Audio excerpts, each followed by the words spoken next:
जी, अस्सलाम वालेकुम, मीनासान कोनिचिवा। तो आज का जो मेरा टॉपिक है कि लाइफ इन जापान। तो मैंने अपना driving licence, Japanese driving licence first time में कैसे हासिल किया। तो इससे पहले मैं पहले वीडियो बना चुका हूँ, वो आप देखिएगा। उसके साथ ये सेकंड पार्ट है इस वीडियो का, जिसमें हमने ड्राइविंग टेस्ट देना है। पहले वाली पार्ट में मैंने आपको बताया था डॉक्यूमेंटेशन किस तरीके से करनी है आपने, और टेस्ट जो रिटन टेस्ट है वो किस तरीके से पास करना है, और जो दूसरा प्रोसेस है उसके लिए मैं लिंक जो है डिस्क्रिप्शन में दे रहा हूँ, वो आप देख लीजिएगा। लेकिन ये वाला जो वीडियो है ये है आपने ड्राइविंग किस तरह, टेस्ट किस तरह देना है। तो जब आप ड्राइविंग टेस्ट देने जाएं तो आपके सामने एक तरह कार होगी। तो आपने सबसे पहले गाड़ी को चारों तरफ से इस तरीके से देखना है, टायर में हवा ठीक है, गाड़ी के नीचे तो कोई जानवर वगैरह तो नहीं है। इस तरह आपने एक गाड़ी का एक राउंड लगाना है चारों तरफ से। और उसके बाद जो है आपने फिर ड्राइविंग सीट, फिर आपने ड्राइविंग के लिए बैठना है। तो आपके साथ जो ड्राइविंग ऑफिसर होगा वो अपने काम में बिजी होगा, आपको लग रहा होगा वो आपको कुछ भी नहीं देख रहा, लेकिन वो नोट कर रहा होता है हर चीज़ को।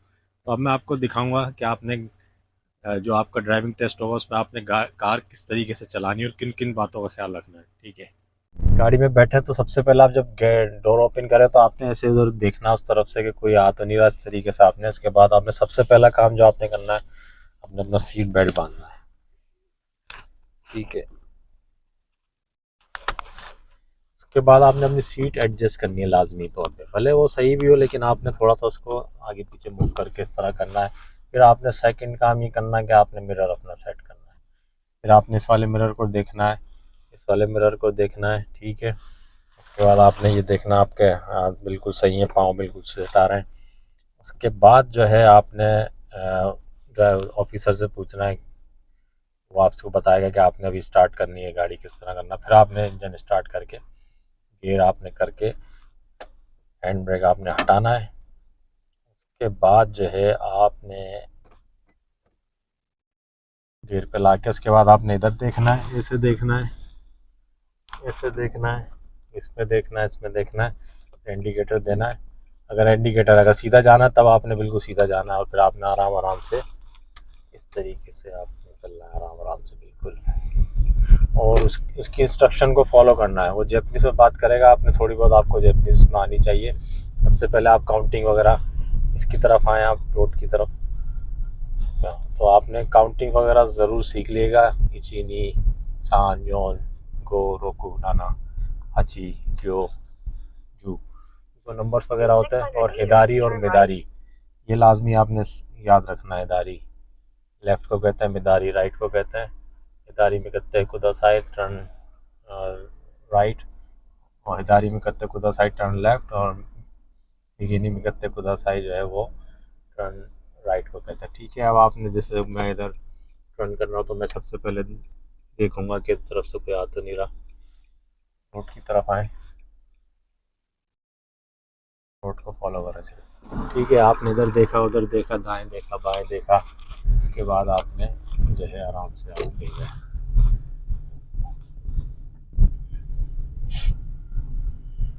अब देखा सामने से भी आ रही है, इसमें वन वे होता है। ये रोड, ये जो सिग्नल्स, ये रोड में जो निशान है इसको ज़रूर याद रखिए। चलने के लिए ये जेब्रा क्रॉसिंग है, सामने जो वो एक निशान आ रहा है, इसका मतलब है यहाँ पे ज़रूर कोई स्कूल है, तो इधर आपने स्लो रखनी है। और इस पे इसका मतलब है इधर पार्किंग नहीं कर सकते आप, पार्किंग अलाउ नहीं है, और 30 की लिमिट है यहाँ पे।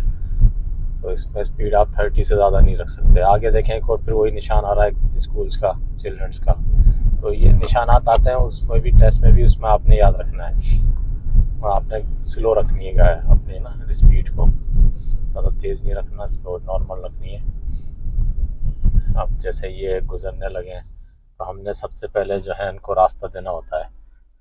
जैपनीज़ में सबसे ज़्यादा जो राइड्स हैं वो इन साइकिलिस्ट के और पैदल चलने वालों के राइड्स बहुत ज़्यादा है। तो सबसे पहले आपने इनको जगह देनी होती है।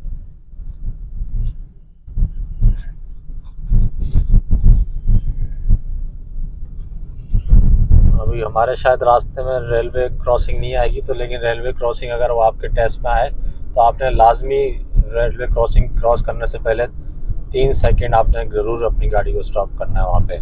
इस चीज़ का ख़ास ख्याल रखिएगा, अगर आपने ये ना करा तो आप फेल हो जाएंगे। ठीक है, हमने गलती ये कर दी।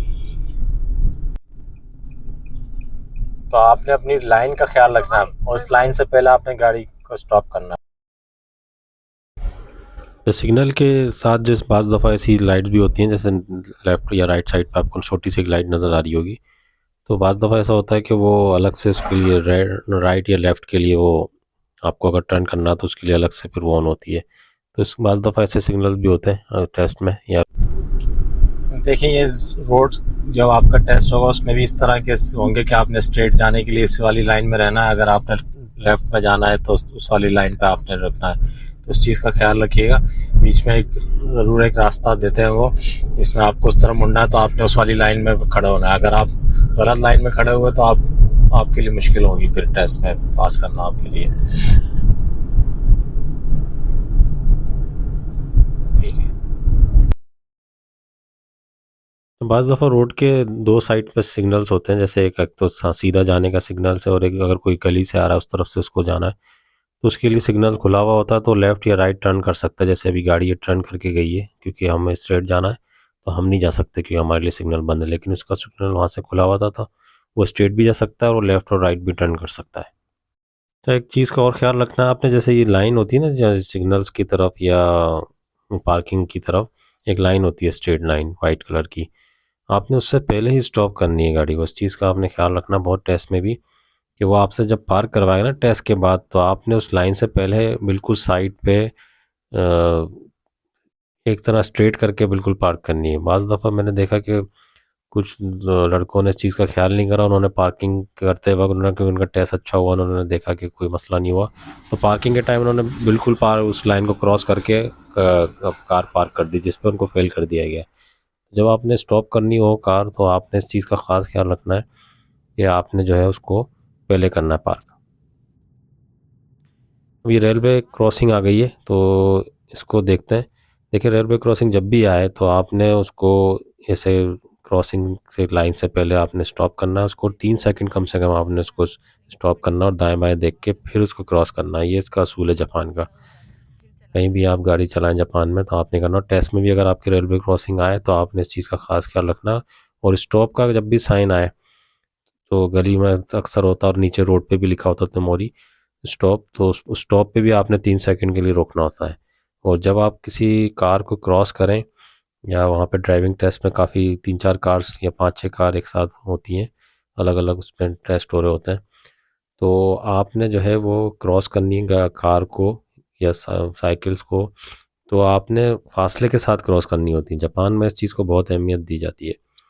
अब देखें यहाँ पे कोई जो है सिग्नल नहीं है, लेकिन यहाँ पे एक ज़ेब्रा क्रॉसिंग वगैरह बनी हुई है, क्रॉसिंग पाथ, तो उसमें आपने रुकना होता है। जैसे ये अभी खातून खड़ी हुई थी, इनको जगह देने के लिए रुके, कोई सिग्नल नहीं है यहाँ पे, तो और आगे एक उससे आगे एक सिग्नल है, उसकी वजह से गाड़ी स्टॉप है, लेकिन इस जगह जहाँ हम खड़े हैं यहाँ पे कोई सिग्नल नहीं है, लेकिन हमने उनको जगह देनी होती है। और